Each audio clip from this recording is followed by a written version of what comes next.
যখন যখন সৃষ্টির পরিবর্তন হয়, অর্থাৎ সৃষ্টির মলিকিউলস রিসেট হয়, তখন তখন মোটামুটি 6টা পেপার আছে। প্রচুর সূক্ষ্ম এনার্জি রয়েছে, যেটাকে প্রেত বলা হয়, প্রেত আত্মা বা দুষ্ট আত্মা বা যাই বলুন। লাস্ট টাইমে মানে যখন প্রকৃতির পরিবর্তনের একদম যখন শেষ পর্যায়ে এক একটা শরীরের মধ্যে যে কত ঢুকবে আপনি চিন্তা করতে পারবেন না। নমস্কার, আজকে আবার চলে এলাম একটা নতুন টপিক নিয়ে, নতুন ভিডিও নিয়ে। কদিন আগে প্রচন্ড গরম পড়েছিল। সেই গরমের সময়তে আমাদের যাদের মধ্যে এসি আছে, যারা নিয়েছি তারা প্রত্যেকেই এসি ইউজ করেছে নিশ্চয়ই। তো এসির ক্ষেত্রে আবার অনেক রকম নিয়ম আছে। যদি দোতলা ঘর হয়, রোদ বেশি পড়ে, ঘরের দেওয়াল বেশি গরম হয়, সেক্ষেত্রে বেশি টনের এসি নিতে হবে। যদি ঘর মোটামুটি তুলনামূলক একটু ছায়া জায়গায় থাকে, সেক্ষেত্রে কম টনের এসি নিলেও চলবে। ঘরের দরজা জানলা বন্ধ রাখতে হবে, কেন না ঘরটা যাতে ঠান্ডা থাকে। অনেক রকম ক্রাইটেরিয়া আছে।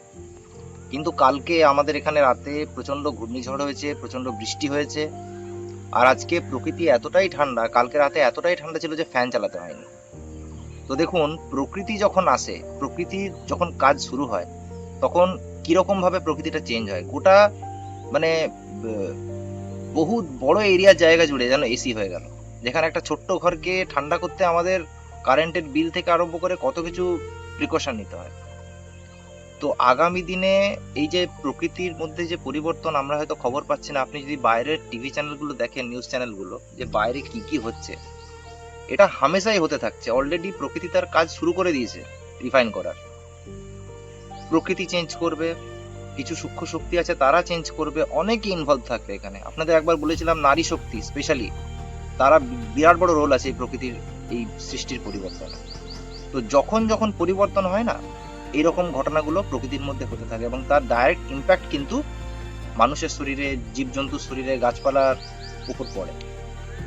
তো যে সময়টা আসতে চলেছে আগামী দিনে, খুব ভয়ঙ্কর সময়। দাঁড়ান, নিচে নেমে পড়ে বলছি।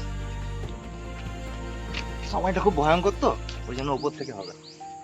তো শুনে রাখুন কি হয়।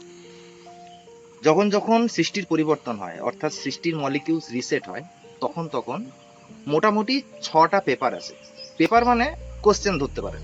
এবারে কোশ্চেন মানে আপনাকে লিখতে হবে। পরীক্ষা হলে আমরা কি করি? লিখি। গোটা জীবনটাই তো একটা পরীক্ষা। অনবরত কিছু না কিছু কোশ্চেন আসছেই আমাদের সামনে। আর সেই কোশ্চেনের আমরা ব্যবহারের মাধ্যমে, কর্মকাণ্ডের মাধ্যমে আমরা জবাব দিচ্ছি। তো সেটাই ওই হিসাবে বললাম যে পেপার। ঠিক আছে? পেপার মানে খবরের কাগজ নয়, একটা পরীক্ষা। কিরকম পরীক্ষা দেখবেন? ফার্স্ট হবে কিছুদিন পর। এখন তো অলরেডি শুরু হয়ে গেছে। আপনারা কতটা খবর রাখেন না আমি জানি না।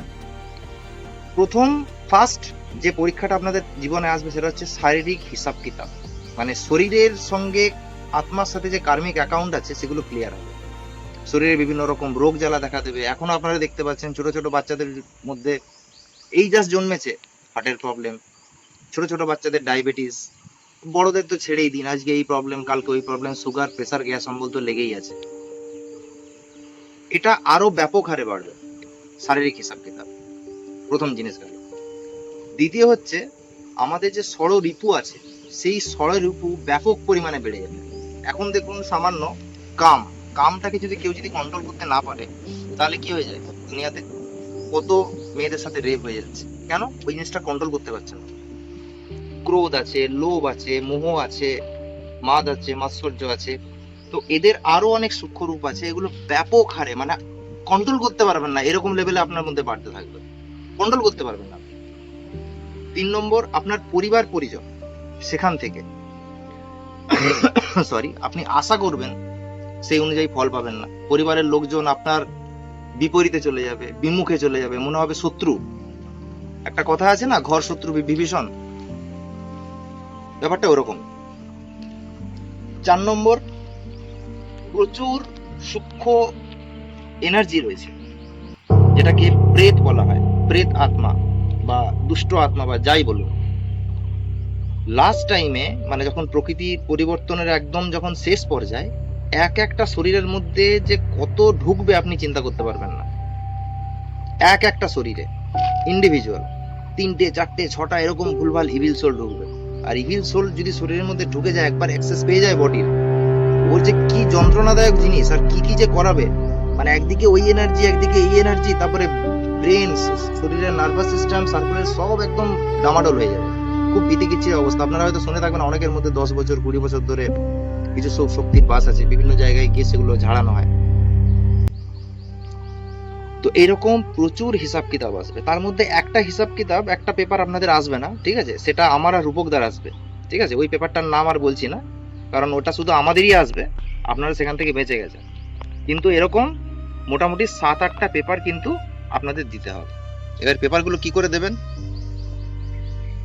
দিতে তো হবেই, কেউ বাঁচাতে পারবে না। দেবেনটা কি করে? পেপারটা দেওয়ার জন্য কি লাগে? কলম লাগে। তার মানে আপনি যে কোনো পেপার দিতে পারবেন না পরীক্ষা হলে দিবে। তো সেই কলমটা হচ্ছে স্পিরিচুয়াল পাওয়ার। ওই জন্য আপনাদের অনুরোধ করছি, যে যেখানেই আছেন, যে যেরকম পরিস্থিতিতে আছেন, নিজের স্পিরিচুয়ালিটিটাকে একটু ডেভেলপ করুন। যে ফিল্ডেই আছেন, যাকেই মানেন তাকেই মেনে চলুন। যদি কেউ গুরু করে থাকেন, সেই গুরু যা বলছে সেটা মেনে চলুন। নিজের স্পিরিচুয়াল পাওয়ারকে ডেভেলপ করুন, নাহলে কিন্তু আগামী দিনে সময় খুব ভয়ঙ্কর আসতে চলেছে, সামলাতে পারবেন না। শুনে মনে হচ্ছে কি ব্যাপার, কিন্তু যখন পরিস্থিতি আসবে না, তখন বুঝতে পারবেন।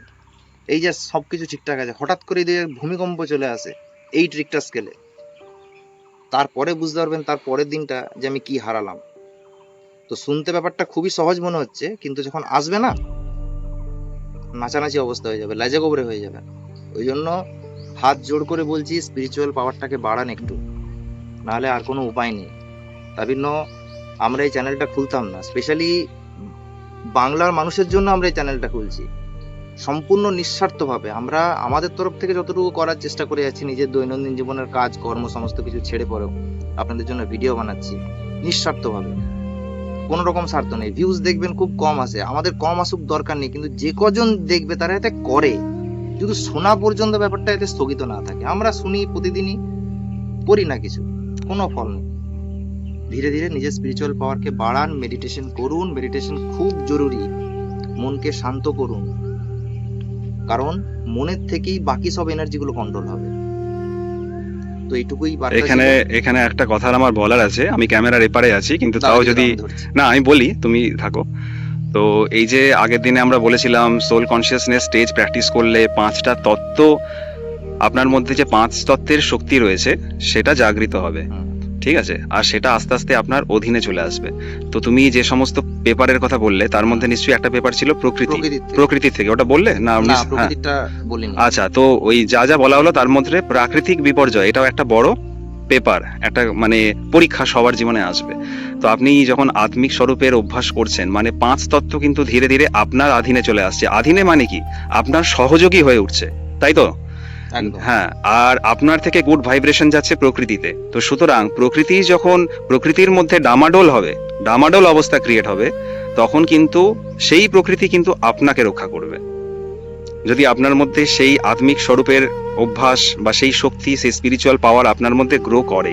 একদম সত্যি কথা। এবং ব্যাপারগুলো শুনতে খুব সহজ মনে হচ্ছে, আপনার খুব ক্যাজুয়াল মনে হচ্ছে, কিন্তু এর মধ্যেও এতটা ডিপ জিনিস আছে। আপনি দেখুন, আজ পর্যন্ত যত স্পিরিচুয়াল চ্যানেল আছে, কয়েকটা চ্যানেল হয়তো বাদে, যত বই আছে, কোথাও এই আত্মিক স্বরূপের উপর জোর দিয়েছে? একবার ভেবে দেখুন তো। এই যে সোল কনসিয়াসনেস স্টেজ যেটা আমরা বলি, কোথাও বলেছে এটা করতে হবে? আপনি যে কোনো জায়গায় যান, প্রত্যেকটা জিনিসই এফেক্টিভ।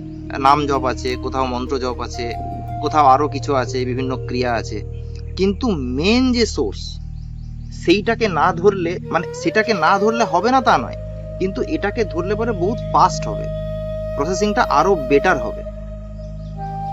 তো আপনারা এই বিচার বিবেচনা করে দেখুন যে কি করা উচিত। আর দেখতেই পাচ্ছেন যা পরিস্থিতি চলছে, আমাকে কিছু বলে দিতে হবে না যে আগামী দিন কি আসতে চলেছে। আর প্রকৃতির থেকে পেপার যে কি ভয়ঙ্কর, এখন যে ঝড় দেখছেন ওদের কিছুই না, 500, 600, 1000 কিলোমিটার পার আওয়ার এই স্পিডে ঝড় আসবে, যেখানে সেখানে ভূমিকম্প হবে, বৃষ্টি হবে তো বৃষ্টি হয়েই যাবে, মানে জলে ভেসে যাবে, কোথাও বৃষ্টি হবে না, তাই এমন রোদ, মানে সব ফেটে ফুটে একাকার হয়ে যাবে।